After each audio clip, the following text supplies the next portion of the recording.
अस्सलाम वालेकुम students, welcome to chemistry class FSc part 1। इस लेक्चर से हम चैप्टर नंबर 10 इलेक्ट्रोकेमिस्ट्री स्टार्ट करेंगे, जिसके अंदर हम इलेक्ट्रोकेमिस्ट्री और इसकी इम्पोर्टेंट डेफिनेशंस, ऑक्सीडेशन रिडक्शन और उसके रूल्स और कुछ एग्जांपल्स जिसके अंदर ऑक्सीडेशन नंबर्स को फाइंड किया जा सकता है, उसको हम सॉल्व आउट करेंगे। यहाँ पे सॉल्व करेंगे। तो आइए स्टार्ट करते हैं। Electrochemistry. What is electrochemistry? Basically, electrochemistry is a merger of two branches or two fields. Actually, it is the conversion of electrical energy into chemical energy in electrolytic cells, as well as conversion of chemical energy into electrical energy in galvanic cell. Electrochemistry से मुराद ये है कि electro means electricity और chemistry से आप chemical reaction का मतलब ले लें।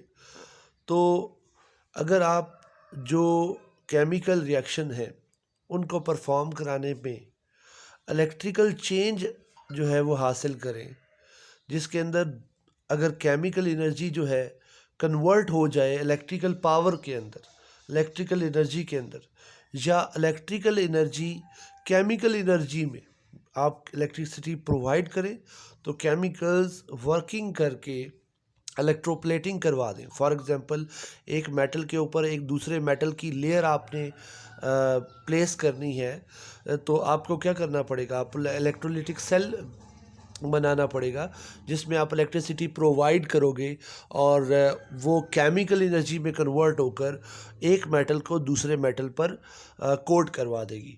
इसी तरह अगर आपको एनर्जी चाहिए तो आप कुछ रिएक्शंस ऐसे करवाएंगे जिसमें केमिकल जो रिएक्शंस की नतीजे में इलेक्ट्रॉन फ्लो करेगा और इलेक्ट्रिकल एनर्जी जो है प्रोड्यूस होगी। ठीक है, तो इससे रिलेटेड हमारे पास जो इम्पोर्टेंट डेफिनेशन है वो हम वन बाय वन पढ़ते हैं। अब current, what is current? The flow of electric charge is called current. It is measured in ampere. Basically electrons का जो फ्लो होता है ना, उसको करंट कहते हैं और ये एम्पेयर्स में मेजर किया जाता है। कंडक्टर क्या है? The substance through which electricity can pass is called conductor. Conductor हर उस चीज़ को कहेंगे जो कि इलेक्ट्रिसिटी को या चार्जेस को पास करता है। जितने भी मेटल्स होते हैं वो कंडक्टर होते हैं due to the presence of free electrons. ठीक है, अब बेटा कंडक्टेंस की ना दो टाइप होती हैं, कंडक्टर की दो टाइप होती हैं। कंडक्ट करने की या पास करने की एबिलिटी जो है ना, दो चीज़ों में होगी। आप ये अगर समझ जाते हैं तो आप कंडक्टर के पॉइंट्स को कभी भी गलत नहीं करेंगे। ये समझ जाइए, हमेशा याद रखना है आपने कि जो इलेक्ट्रिकल कंडक्टर है, ठीक है, is due to the flow of electron. अगर फॉर एग्जांपल अगर कोई मेटल्स हैं, मेटल्स की प्लेट है, तो मेटल्स के अंदर जो चार्ज का फ्लो होता है ना, वो due to the presence of electrons होता है। ठीक है, और जब आप सॉल्यूशंस कोई बनाते हैं like aqueous solution of sodium chloride और एनी अदर साल्ट, ठीक है, मोल्टन फॉर्म ऑफ साल्ट ये आप यूज़ करते हो, या एसिड और बेस वाटर के अंदर मौजूद होता है तो कंडक्शन होती है। ये तमाम जो मैंने नाम लिए, NaCl का सॉल्यूशन हो गया, एक्वस सॉल्यूशन हो गया, NaCl मोल्टन फॉर्म में हो गया, एसिड बेस जो है वाटर के अंदर हो गया, इनके अंदर जो कंडक्टेंस होती है, कंडक्टरनेस होती है और चार्ज पास करता है, करंट पास करता है, वो सिर्फ और सिर्फ कहते हैं जो वो आइंस की वजह से पास करता है, due to the movement of ions. यहाँ पर इलेक्ट्रॉन्स का फ्लो हम नहीं कहेंगे, यहाँ पर मूवमेंट ऑफ आइंस कहेंगे। तो एक कंडक्टेंस जो due to the presence of electrons हुई, वो आपने बेटा कह दिया due to the flow of electron क्या है, इलेक्ट्रिक करंट कंडक्टर है। और दूसरा हमारे पास है इलेक्ट्रोलिटिक कंडक्टर। ये आपके पास दो चीज़ें आ चुकी हैं। उसके बाद हम आ जाते हैं आयनाइजेशन पर। आयनाइजेशन क्या है? The process in which an ionic compound when fused और dissolved in water splits into negative ion and positive ions. Ionization का मतलब डिसोसिएशन भी आप ले सकते हैं. फॉर एग्जांपल अगर आयनिक कंपाउंड है, ठीक है, आयनिक कंपाउंड है PbR2, ठीक है, वो Pb+2 और Br नेगेटिव, सॉरी PbR2 मतलब लेड ब्रोमाइड है आपके पास, तो यहाँ पर एक लेड का आयन बन रहा है जो कि पॉजिटिव 2 वैलेंसी का है, और Br नेगेटिव बन रहा है जो कि नेगेटिव आयन है. इसी तरह सोडियम क्लोराइड को जब हम वाटर में डिज़ोल्व करते हैं तो वो अपने नेगेटिव और पॉजिटिव आयन में डिवाइड हो जाता है, ठीक है. उसके बाद हम इलेक्ट्रोलाइसिस को पढ़ते हैं. इलेक्ट्रोलाइसिस क्या है? A chemical change caused by the passage of electricity through a molten compound और through a solution that contain ions. Basically इसको मैं इस तरह समझाऊंगा कि आप एक एक्वस सॉल्यूशन लेते हैं, जब आप इलेक्ट्रिसिटी पास करवाते हैं, तो जब किसी सॉल्यूशन से इलेक्ट्रिसिटी पास करवाते हैं ना, तो जो उनके आयंस होते हैं वो अलहदा तो हो चुके ही होते हैं, लेकिन वो मूव करते हैं एनोड और कैथोड की तरफ. एनोड पर क्या चार्ज होता है जब करंट प्रोवाइड हम खुद कर रहे होते हैं तो पॉजिटिव चार्ज, और कैथोड पर क्या चार्ज होता है जो कि नेगेटिव चार्ज होता है, ठीक है, कैथोड पर. इसी तरह जब हम कह रहे हैं कि केमिकल चेंज अप्लाई हो, मीन्स आयंस जब अपने कैथोड और एनोड पर मूव करेंगे तो केमिकल चेंज प्रोड्यूस होगा, और इसी प्रोसेस को हम इलेक्ट्रोलाइसिस कहते हैं. इसके बाद हम आते हैं इलेक्ट्रोड पर. इलेक्ट्रोड को क्या कहेंगे? The surface of the cell at which electrons transfer reaction takes place. Basically electrode एक सरफेस है जो एक सेल के अंदर जो बार्स नहीं होती, जो प्लस और माइनस पोल्स होते हैं, वो बेसिकली जो हम ग्रेफाइट रखते हैं, जो प्लेट रखते हैं, जो पॉजिटिव प्लेट नेगेटिव प्लेट जिसको आप समझते हो, बेसिकली इसी को इलेक्ट्रोड कहते हैं. एक सरफेस होती है जहाँ पर आप इलेक्ट्रॉन ट्रांसफ़र के रिएक्शंस कर रहे होते हैं. इलेक्ट्रोलाइट क्या है? इसको सॉल्यूशन आप कहें कि ऐसा सब्सटेंस जो कि एक्वस सॉल्यूशन के अंदर आयंस देता है और कंडक्शन भी करता है, इसको आप क्या कहते हैं? इलेक्ट्रोलाइट कहते हैं. उसके बाद हम लास्ट 2 डेफिनेशंस को डिफरेंशिएट करेंगे, spontaneous reaction and non spontaneous reaction. Spontaneous reaction से मुराद ये है कि the reaction that takes place itself without changing the condition of a reaction is called spontaneous reaction. इसको दूसरी तरह हम डिफाइन आसान तरीके से ये कर सकते हैं कि the reaction which proceed on its own, जो खुद ब खुद होते हैं, जिनको एनर्जी सप्लाई करने की ज़रूरत नहीं होती, like zinc plus copper sulphate, मतलब zinc and copper sulphate when they react to each other, ठीक है, they form zinc sulphate and copper, ठीक है. ये बेटा ये प्रोडक्ट्स में थोड़ा सा इशू है यहाँ पर, ये आप करेक्ट कर लीजिएगा कि ये जिंक सल्फेट ZnSO4 और कॉपर 0 स्टेट में चला जाएगा, ठीक है, ये मिस्टेक है. उसके बाद नॉन स्पॉन्टेनियस रिएक्शन पर आ जाता हूँ कि ऐसे रिएक्शन जो खुद ब खुद नहीं होते, अगर आप एक्सटर्नल फोर्स अप्लाई करेंगे तो ही ये रिएक्शन प्रोड्यूस होंगे, तो ऐसे रिएक्शंस को हम नॉन स्पॉन्टेनियस रिएक्शन कहते हैं. तो फॉर एग्ज़ाम्पल हमारे पास यहाँ पर NaCl है, और जब आप इसकी इलेक्ट्रोलाइसिस करवाते हैं, अब इलेक्ट्रोलाइसिस को ज़रा रिकॉल करेंगे कि जब कोई केमिकल चेंज होता है by the use of electric current और इलेक्ट्रिसिटी, ठीक है, that is known as electrolysis. तो NaCl को जब आप फ्यूज्ड फॉर्म में ले रहे हैं, ओनली NaCl के 2 मोल्स, तो 2 Na बन रहे हैं, 2 सोडियम मेटल बन रहे हैं मोल्स, और 1 मोल ऑफ क्लोरीन गैस बन रहा है. इसी तरह 2 NaCl है जो है वो आपके पास जब 2 वाटर मॉलिक्यूल से इन वाटर मॉलिक्यूल के साथ मिक्स होता है और फिर आप इलेक्ट्रोलाइसिस कराते हैं, मींस NaCl का एक्वस सॉल्यूशन, तो इलेक्ट्रोलाइसिस करवानी मतलब पड़ती है और इलेक्ट्रिसिटी प्रोवाइड करनी पड़ती है, जिसके रिज़ल्ट में सोडियम हाइड्रोक्साइड, हाइड्रोजन गैस और क्लोरीन बनता है, ठीक है. इससे आगे चलते हैं हम, difference between oxidation and reduction. ये पॉइंट्स हैं कि जिससे आपको इलेक्ट्रोकेमिस्ट्री समझ आएगी. और वो क्या है कि oxidation. What is oxidation? Oxidation is a process in which loss of electron takes place, increase in oxidation state. Oxidation state basically define कर रहा हूँ, कहीं लिखना चाहते हैं तो लिख लें. वो है कि the apparent charge on an atom or a species due to the loss or gain of electron is called oxidation. Oxidation का क्या मतलब है? सोडियम मेटल है, फॉर एग्जांपल एक इलेक्ट्रॉन लॉस कर रहा है, +1 चार्ज आ गया. 2 इलेक्ट्रॉन लॉस कर रहा है, +2 चार्ज आ रहा है. आपने 2 इलेक्ट्रॉन लॉस किए, +2 था, आपने एक इलेक्ट्रॉन वापस कर दिया, +1 आ जाएगा. तो ये क्या है? लॉस ऑफ इलेक्ट्रॉन हो, एडिशन ऑफ ऑक्सीजन हो, रिमूवल ऑफ हाइड्रोजन हो, इंक्रीज इन ऑक्सीडेशन स्टेट हो, ये क्या कहलाता है? ऑक्सीडेशन कहलाता है. उसके बाद हम रिडक्शन कहते हैं. रिडक्शन क्या होता है? Reduction basically it is A decrease in oxidation state, gain of electron. ये अपोजिट टू दिस है. अगर आप जब वो कोई चीज़ इलेक्ट्रॉन लॉस करवा रहे हैं तो चार्ज बढ़ रहा था, मतलब 0 से +1 हो रहा था, +1 से 2 हो रहा था, 0 से 2 भी हो रहा था, -2 से -1 भी इंक्रीज़ होता है. ठीक है, माइनस में भी इंक्रीज़ हो सकता है. अब जो यहाँ पर है रिडक्शन में, यहाँ पर बैकवर्ड वैल्यू आएगी. मतलब अगर +2 है +1 हो जाए, +1 है 0 हो जाए, 0 है -1 हो जाए, -1 है -2 हो जाए, तो ये तमाम वैल्यूज़ रिवर्स में आ रही है नंबर लाइन में, तो इसको हम रिडक्शन कहते हैं. फिर इसके बाद 2 डेफिनेशंस में डिफरेंस है. वो क्या है? रिडक्शन, ऑक्सीडेशन, ऑक्सीडाइजिंग एजेंट जिसको हम ऑक्सीडेंट भी कहते हैं, और रिडक्टेंट मींस रिड्यूसिंग एजेंट.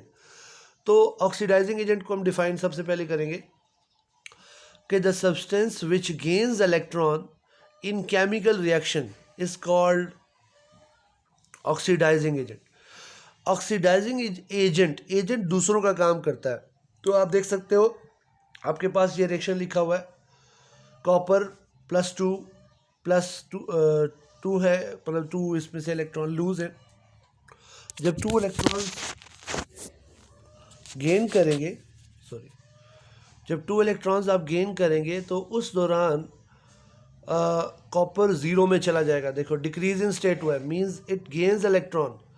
और आप ये याद रख लें कि ऑक्सीडाइजिंग एजेंट का क्या मतलब है? दूसरे का काम करता है. एजेंट हमेशा दूसरे का काम करता है. तो oxidising agent means it reduce itself. ठीक है, तो इटसेल्फ रिडक्शन होगी, गेन ऑफ इलेक्ट्रॉन होगा, और दूसरे को लॉस करवाएंगे, मतलब दूसरे से लेंगे, खुद गेन कर लेंगे. और रिड्यूसिंग एजेंट कौन से होते हैं? कि ऐसे सब्सटेंस जो खुद ऑक्सीडेशन करते हैं, इटसेल्फ ऑक्सीडेशन करते हैं, ऐसे सब्सटेंसेस को हम रिड्यूसिंग एजेंट कहते हैं. मतलब जिंक को देखिए, जिंक 0 है, जिंक 0 से जा रहा है +2 में, तो +2 में जाने की वजह से वो 2 इलेक्ट्रॉन लॉस कर रहा है, तो it is reducing agent. The substance which itself oxidation. ठीक है, तो वो रिड्यूसिंग एजेंट कहलाएंगे. उसके बाद हम आ जाते हैं रिड्यूसिंग एजेंट के बाद रेडॉक्स रिएक्शन पर. रेडॉक्स रिएक्शन क्या कहलाते हैं? रेडॉक्स रिएक्शंस ऐसे रिएक्शंस होते हैं जिनमें दोनों किस्म के रिएक्शन एक ही वक्त में हो रहे होते हैं, जिसमें एक सब्सटेंस रिडक्शन करता है, दूसरा ऑक्सीडेशन करता है. इटसेल्फ ऑक्सीडेशन और रिडक्शन हो रहा होता है. इसको हम क्या कहते हैं? रेडॉक्स रिएक्शन कहते हैं. उसके बाद बल्कि इसकी एग्जांपल भी पढ़िए. एग्जांपल में देखें कि जिंक जो है वो जब जिंक सल्फेट बना रहा है, अब ये रिएक्शन करेक्ट लिखा हुआ है इन्होंने वही वाला, तो जिंक 0 में है, जिसके ऊपर कोई स्टेट नहीं हो ना, खाली हो, Zn खाली लिखा हुआ है, तो उसका मतलब है 0 है, वो फ्री स्टेट में है. मेटल्स फ्री स्टेट में 0 स्टेट में होते हैं. तो कॉपर सल्फेट Cu पे +2 चार्ज है, तो वो 0 में कन्वर्ट हो रहा है, क्योंकि प्रोडक्ट के अंदर Cu अकेला लिखा हुआ है. तो Zn +0 से +2 में जा रहा है, और कॉपर +2 से 0 में जा रहा है. तो आप इसको पास करके सोचें कि कौन सा रिड्यूसिंग एजेंट है, कौन सा ऑक्सीडाइजिंग एजेंट है, किसने ऑक्सीडेशन की है, किसने रिडक्शन की है, और ये पूरा होल रिएक्शन क्या कहलाता है. नेक्स्ट पर हम चलते, oxidation number of oxidation state और ऑक्सीडेशन स्टेट, ठीक है, इसको और लिखना चाहिए था हेडिंग में। मैंने इसकी डेफिनेशन पहले भी रिकॉल कर ली थी कि apparent charge which would be present on an atom of an element in a molecule or any other thing or any species is called oxidation state, ठीक है। it may be positive, it may be negative, it may be zero, ठीक है, it can be zero। अब आप rules पर आ रहे हैं कि चार्ज जो होता है वो उसको अप्लाई करने के लिए, उसको लिखने के लिए हम क्या क्या मतलब जो है वो रूल्स अप्लाई करेंगे।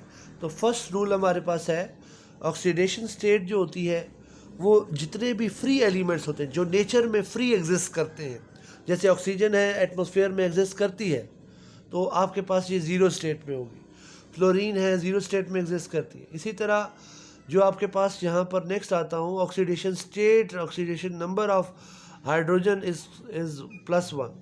इसी तरह सेकंड पे आ जाते हैं कि हाइड्रोजन की जो वैलेंसी है, हाइड्रोजन पर जो चार्ज है वो हमेशा +1 होगा एक्सेप्ट इन मेटल हाइड्राइड। आप सेकंड रूल में एग्जांपल देख रहे हैं, अगर हाइड्रोजन मेटल्स के साथ होगा, सोडियम +1 -1 के साथ है, तो तब आपके पास वहाँ पर वो हाइड्रोजन जब सोडियम के साथ है तो -1 कहलाएगा, अदरवाइज जिस तरह H2O में है हाइड्रोजन +1 ही कहलाएगा। इसके बाद नेक्स्ट पर आ जाते हैं, ऑक्सीजन के लिए एक्सेप्शन बताई गई है कि ऑक्सीजन की हमेशा -2 होगी, लेकिन ऑक्सीजन की जब फ्लोरीन के साथ देखी जाएगी या सुपर ऑक्साइड और पर ऑक्साइड में देखा जाएगा तो वो +1 -2 की जगह पर उसकी -1 भी हो सकती है और -1/2 भी हो सकती है। तो इसके लिए बेटा अगर हम देखें तो हम ये कहेंगे कि ऑक्सीडेशन स्टेट जो होती है, ठीक है, उसमें ऑक्सीजन की हर जगह पर या नॉर्मल ऑक्साइड्स में -2 होती है, अगर पर ऑक्साइड में होगी तो पर ऑक्साइड में -1/2 होगी, और अगर सुपर ऑक्साइड में होगी तो -1/2 होगी एक ऑक्सीजन पर, और अगर ऑक्सीजन फ्लोरीन के साथ कंपाउंड में होगा OF2 में तो वहाँ पर क्योंकि फ्लोरीन ज़्यादा इलेक्ट्रोनेगेटिव होता है तो ऑक्सीजन जो है वो +2 में आ जाएगा।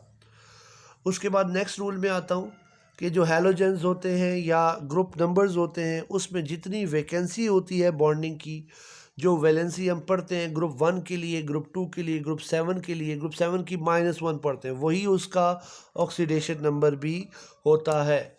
इसी तरह जो मेटल्स होते हैं जो 2 इलेक्ट्रॉन्स लॉस करते हैं, ग्रुप 2A में होते हैं, वो 2 वैलेंसी शो करते हैं, ग्रुप 3 में होते हैं, क्योंकि मेटल उतने ही लॉस करते हैं जितने आखिरी शेल में इलेक्ट्रॉन्स होते हैं, तो इस वजह से वो आपके पास यहाँ पर है। उसके बाद हम आते हैं लास्ट रूल पर, the sum of the oxidation state of all the element in a neutral compound is zero. वो कहता ही है कि अगर कोई न्यूट्रल कंपाउंड होगा तो न्यूट्रल कंपाउंड के अंदर ओवरऑल चार्ज ज़ीरो होगा। जैसे कि अगर हम देख रहे हैं कि KMnO4 लिखा हुआ है एग्जांपल के तौर पर, तो KMnO4 के अंदर +1 +7 -8, आप देख सकते हैं +8 सम अप करके बन रहा है और -8 बन रहा है, और वो एक दूसरे के इफेक्ट को क्या कर रहे हैं, सम अप करके ज़ीरो कर रहे हैं। तो न्यूट्रल कंपाउंड पर ओवरऑल चार्ज क्या होगा, हमेशा ज़ीरो होगा, ठीक है। उसके बाद वो कहता है कि अगर कोई ओवरऑल चार्ज होता है, जैसे SO4 पर आप देख सकते हो और लेफ़्ट साइड पर लिखा हुआ है, वो हमेशा -2 होगा, ठीक है। -2 है या ओवरऑल चार्ज जितना भी है वो उसके इक्वल हो जाएगा। जैसे सल्फ़र +6 है और ऑक्सीजन -2 होता है, लेकिन 4 ऑक्सीजन्स लगे हुए हैं तो -2 × 4 है तो -8 हो गया, ठीक है। तो -8 और +6 क्या हुआ बेटा, -2, तो ओवरऑल चार्ज उसके अलजब्रिक सम के जितने भी आंसर आ रहा है उसके बराबर है, ठीक है। अगर कोई if any substance more electronegative atom has a negative state oxidation state, ठीक है, तो ये आपके पास यहाँ पर वो कह रहा है कि बैलेंस कर रहे होते हैं। अब इसको जब हम फाइंड करते हैं तो हम ये कह सकते हैं कि जो न्यूट्रल कंपाउंड है जैसे कि KMnO4 वगैरह थे, वो ओवरऑल चार्ज ज़ीरो रखते थे, तो उनमें जिसका नहीं पता होगा, जैसे आपको KMnO4 लिखा हुआ है, अब Mn की आपने फाइंड करनी है, 2-3 की आपने खुद भी करनी है, Mn की आपने फाइंड करनी है, तो आपको ये K का और ऑक्सीजन का पता होगा। वो ऑलरेडी कैसे पता होगा कि जिस तरह पोटाशियम है ग्रुप 1 से बिलोंग करता है, +1 इसका ऑब्वियस है। ऑक्सीजन -2 हमेशा हमने कहा हर कंपाउंड में होगा, जो एक्सेप्शंस थी हमने दी थी। ऑक्सीजन -2 है, -2 मल्टीप्लाई में 4 करेंगे। जिसका नहीं पता, फॉर एग्जांपल Mn है, अब Mn की सबसे पहले आप क्वांटिटी देखें, Mn 1 में है तो आप इस पर 1x लिख दें, ठीक है, या Mn ही लिख दें। तो इसी तरह आप जब इसको ज़ीरो के इक्वल करेंगे तो ये न्यूट्रल स्टेट का होगा। अगर इस पर ओवरऑल चार्ज होता ना, फिर इक्वल्स टू ज़ीरो ना होता, इसके ओवरऑल चार्ज के बराबर हो जाता, ठीक है। इसी तरह बेटा देखो K2MnO4, अब K2 है ना, तो +1 मल्टीप्लाई बाय 2 होगा K के लिए, फिर Mn एज इट इज़ लिख देंगे, Mn की जगह पर आप x भी लिख सकते हैं, और इसी तरह -2 मल्टीप्लाई बाय 4, और ये आपके पास यहाँ पर is equal to 0 because it is a neutral compound, ठीक है। और इन तमाम चीज़ों को आप यहाँ पर ये इसको सॉल्व करेंगे। इसी तरह मैं आपको एक चीज़ गाइड कर लूँ, आपके पास एक स्ट्रक्चर है CaClO3 ट्वाइस, ठीक है। अब यहाँ पर आपने क्या करना है कि देखो ओवरऑल ब्रैकेट के अंदर 2 आ रहा है, तो इट मीन Cl आपके पास 2 हैं, तो आपने 2Cl लिखने हैं, ताकि आपको एक Cl की तब आएगी जब आप 2 से डिवाइड करेंगे बाद में लास्ट में। उसी तरह ऑक्सीजन 3 नहीं है, यहाँ पर 6 है, तो -2 को जब आपने मल्टीप्लाई करना है तो 6 से मल्टीप्लाई करना है। फिर एक और चीज़ है कि क्लोरीन की तो हमेशा -1 होती है, तो यहाँ पर +5 क्यों है? वो सिर्फ इसलिए क्योंकि oxygen is more electronegative, so chlorine will have positive charge, ठीक है। तो ये पॉजिटिव चार्ज आपकी टेंशन नहीं है, आपने जब उसको x करके या 2x करके इस तरह जब फाइंड करेंगे तो ऑटोमेटिकली उसका जो सही आंसर होगा माइनस के साथ या पॉजिटिव के साथ वो आ जाएगा। अब आपने इसको प्रैक्टिस करनी है, अगर कोई रिपीट करना हो तो आप मुझे बताइएगा। तो इससे आगे इंशाल्लाह नेक्स्ट हम क्लास में पढ़ेंगे। इससे रिलेटेड जो एक्सरसाइज में क्वेश्चंस हैं आप उनको प्रैक्टिस कर सकते हैं, और practice makes a man perfect, ठीक है। Thank you so much for watching. अल्लाह हाफिज़।